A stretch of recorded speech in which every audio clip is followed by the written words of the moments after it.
Assalamualaikum warahmatullahi wabarakatuh. Kami mahasiswa dari Sekolah Tinggi Ilmu Tarbiyah Sibawahi Mutawali dengan Prodi Manajemen Pendidikan Islam, kelompok 4 semester 1 akan memenuhi tugas video yang diberikan oleh dosen pengampu yakni Bapak Muhammad Ali Syahbana MA. Bismillahirrahmanirrahim. Assalamualaikum warahmatullahi wabarakatuh. Saya atas nama Wisnu Al-Gifari akan menyampaikan materi tentang apa itu korupsi dan mengapa pendidikan anti korupsi itu penting. Jadi korupsi adalah sesuatu barang yang bukan milik kita, yang kita gunakan untuk kepentingan pribadi kita sendiri untuk mendapatkan keuntungan.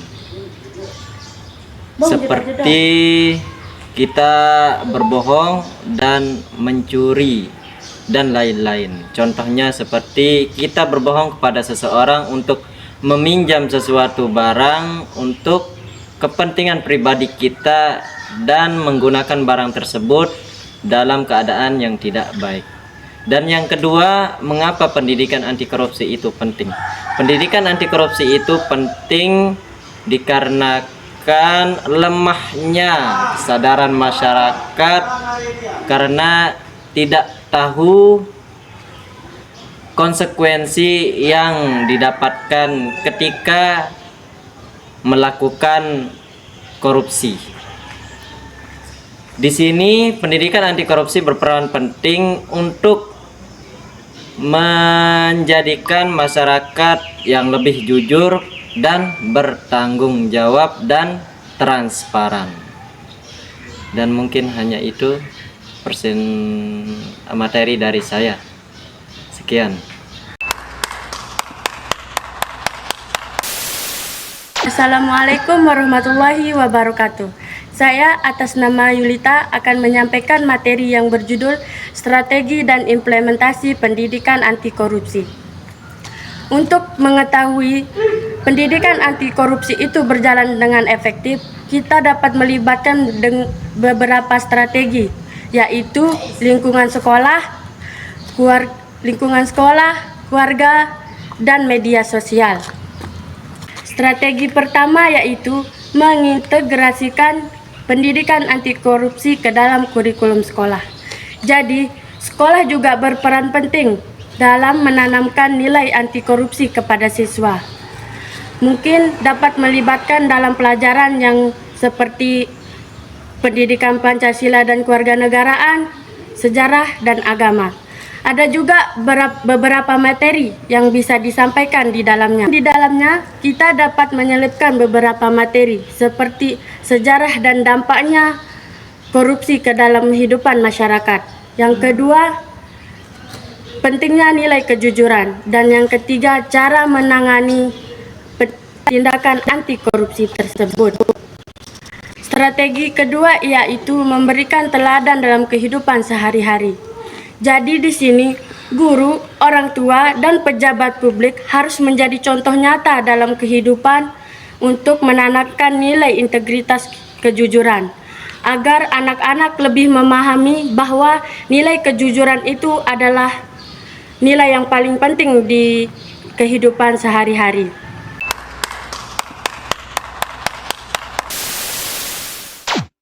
Assalamualaikum warahmatullahi wabarakatuh. Saya Nurul Hikmah akan melanjutkan materi yang telah disampaikan oleh rekan saya, yaitu tantangan dalam implementasi pendidikan anti korupsi. Yang pertama, kurangnya kesadaran dan dukungan dari institusi pendidikan. Banyak sekolah yang masih belum menganggap pendidikan anti korupsi sebagai prioritas. Guru juga kurang memiliki pemahaman tentang cara mengajar konsep ini secara efektif. Selain itu, perlu adanya kolaborasi dari lembaga pendidikan, masyarakat, dan pemanfaatan teknologi untuk menciptakan lingkungan yang mendukung budaya anti korupsi. Secara ringkas, keberhasilan pendidikan anti korupsi bergantung pada pendekatan komprehensif yang mencakup aspek kognitif, psikomotorik, dan afektif, serta sinergi antara pendidikan, pencegahan, dan penindakan. sebagaimana yang telah ditekankan dalam strategi Trisula Pemberantasan Korupsi oleh KPK. Sekian yang dapat saya sampaikan. Wabillahi taufiq wal hidayah. Assalamualaikum warahmatullahi wabarakatuh.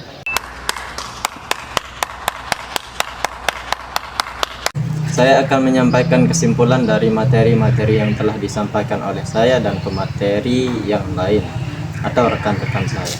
Jadi kesimpulannya, korupsi adalah bagaimana kita bisa menjadikan masyarakat agar bisa lebih adil dan bertanggung jawab. Dan kita memberikan pemahaman kepada anak dari sejak dini agar mereka tahu bahayanya korupsi.